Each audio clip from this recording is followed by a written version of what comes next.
I'm Jolene Wynn, and this is the Porn Addict's Life Podcast, episode number 209, Correlation versus Causation. If your husband is struggling with a pornography problem and you want some help with it and you are not finding the resources that you like, you are in the right place.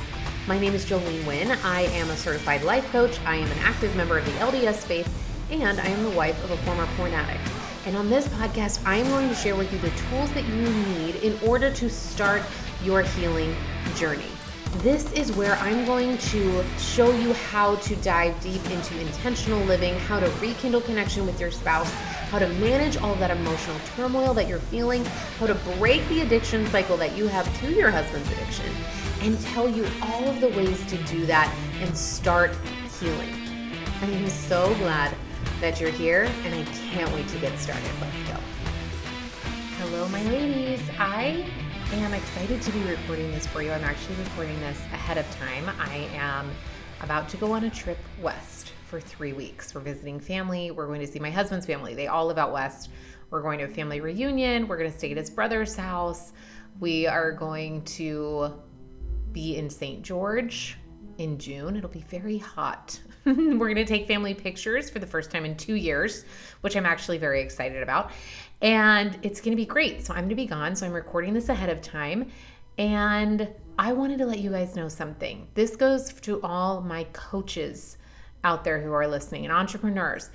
In July, I am renewing my business mastermind. I just did my first round in the business mastermind. I was doing coaching. I called it Go Forward Business, and it was so fun. It has been amazing. My business clients are seeing insane results. They're making so much more money, getting consultations. They are getting clients, and they are loving their business and feeling more confident in their business. And if you are ready to take more action in your business and to take it seriously and stop treating it like a hobby, then this is for you. During the month of June, I actually have a workshop for my business people that I am doing. Okay, let me give you the details. June 24th to the 27th, I'm going to be doing a workshop called How to Solve Your Business Problems. Okay, and I'm so excited about this. I am going to be actually workshopping this with you. So every single day, I'm going to lead you through a very simple process that I have diluted. I have taken all the things that I have learned over the last 4 years of running this business and everything that I have learned and from all the people, and created a very simple formula that will allow you to solve any business problem. If your problem is, I don't know what to do with technology, I'm not getting the clients that I want, I don't know how to price my program, I don't even know how to get started, whatever problem you're facing, there's a simple formula to solve it. I'm going to teach that to you in this workshop, and I'm going to walk you through it on each of the calls, help you do each of the steps.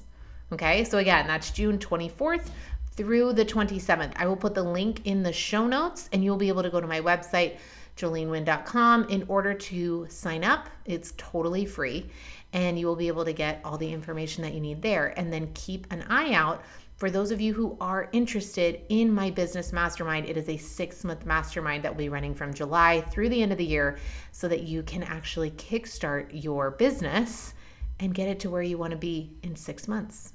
I think it's going to be so fun. Can't wait to see you there. Okay, today I want to talk about correlation versus causation. Okay, I have a bachelor's degree in sociology. Can you do anything with that? No, you cannot, unless you go get a master's degree, or you can become a life coach, and it's super fun. But I remember wanting to learn about it when I heard about one of the classes. I'd never heard of sociology before. I didn't know what it was. But I was on like my 3rd major in college, and my sister was taking a class. I was looking at her course, and she said, she was like, oh, it's sociology. And I was like, what's that? She said, it's the study of people. And I was like, that sounds fascinating.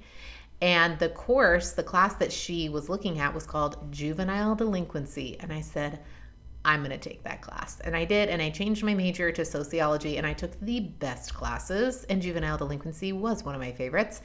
And I have a degree in sociology. One of the things that you talk about a ton as a sociologist, or when you're learning about sociology, is correlation versus causation.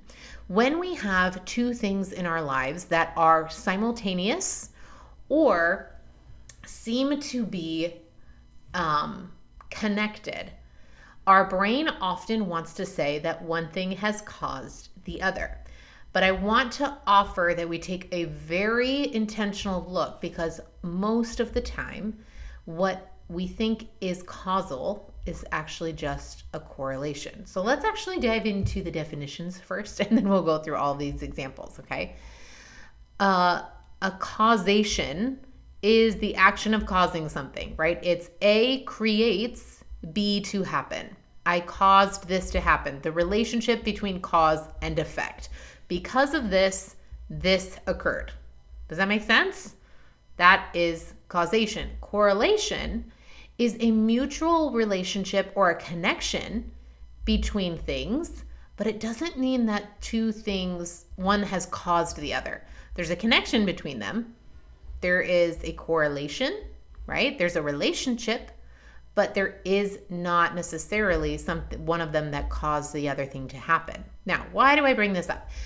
Because our brain thinks that the husband having a pornography problem is the cause of all of our emotional eruptions and disturbances, okay?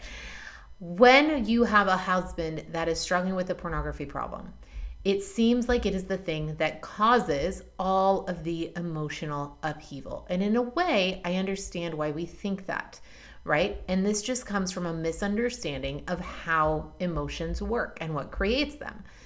Emotions are not created by our circumstance or our situation.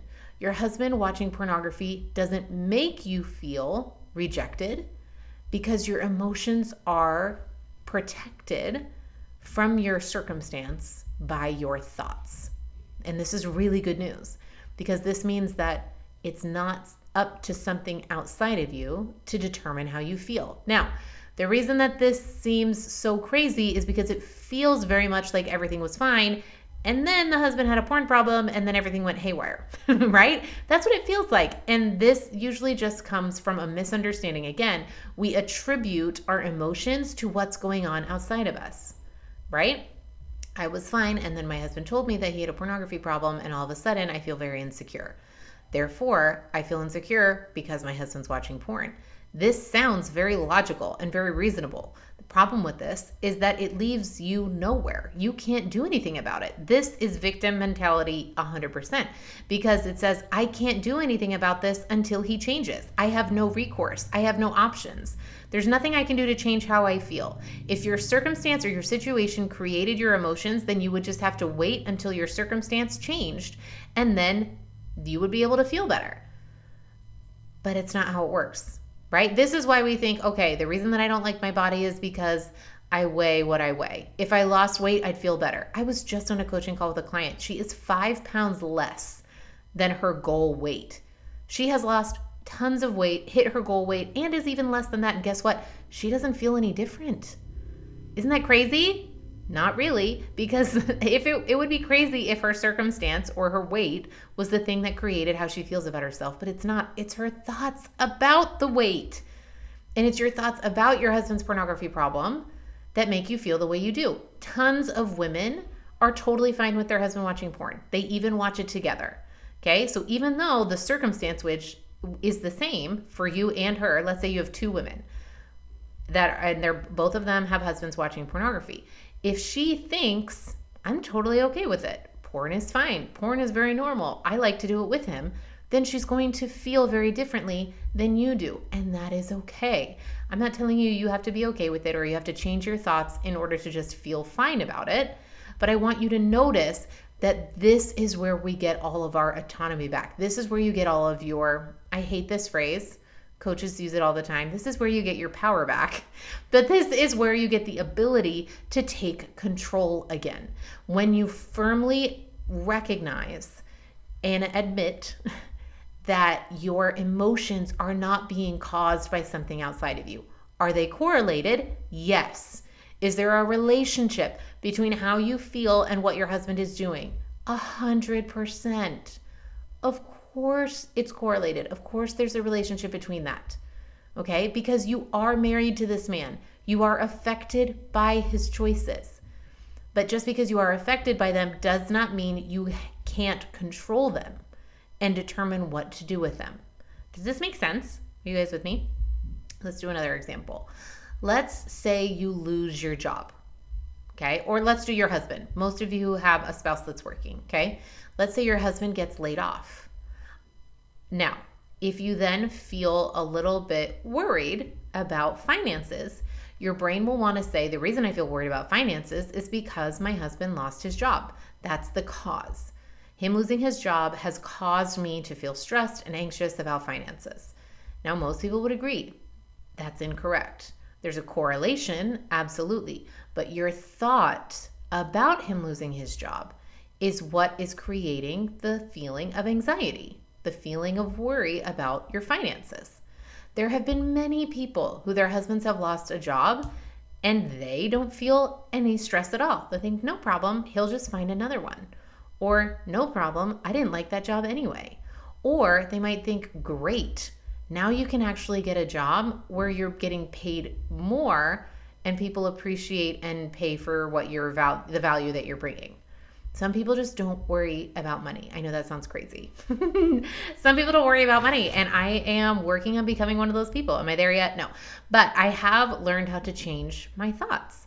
Think about, let's do another example, toddlers or babies. Some people I find babies so easy.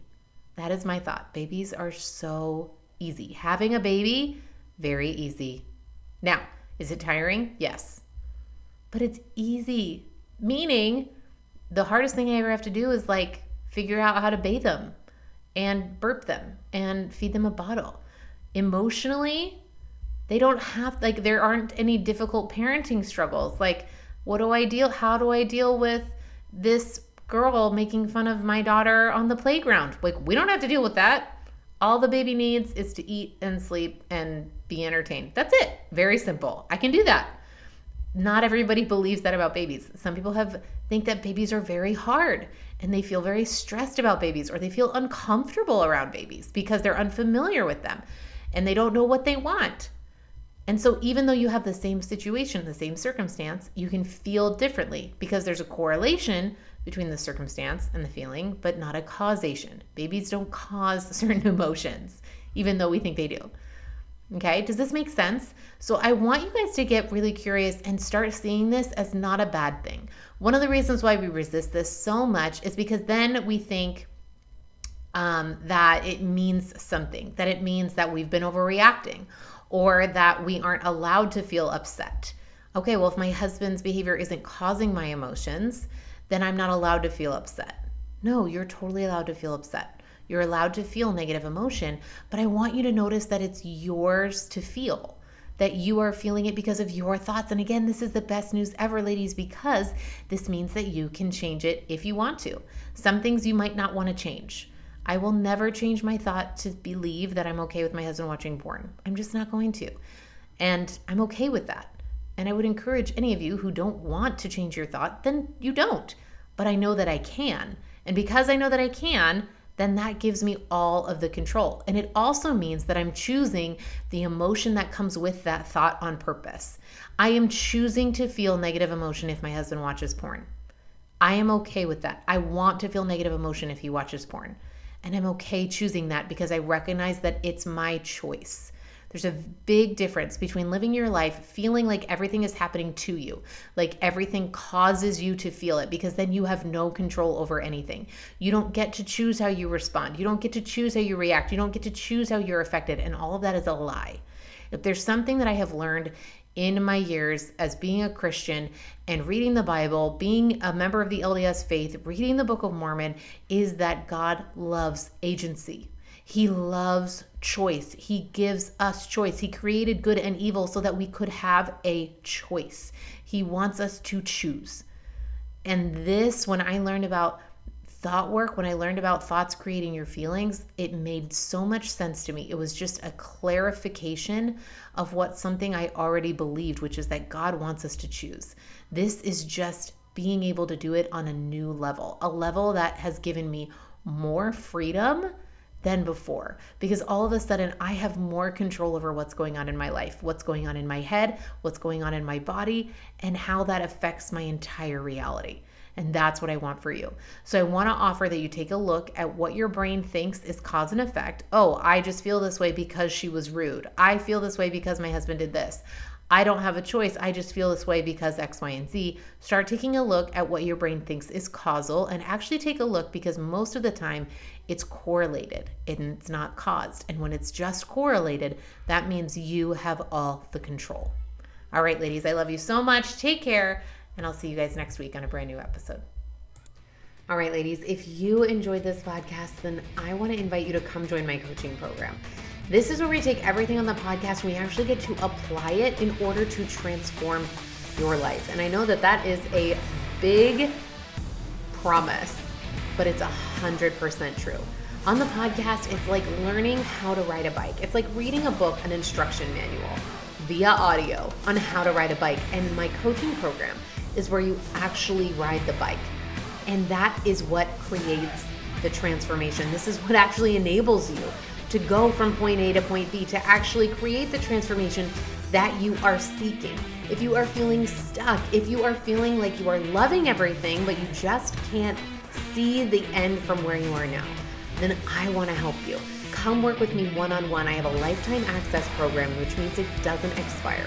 You come work with me, I will help you every step of the way and work with you personally to make sure that you get where you want to go. I can't wait to see you there. Head to my website today, joleneWynn.com, and sign up.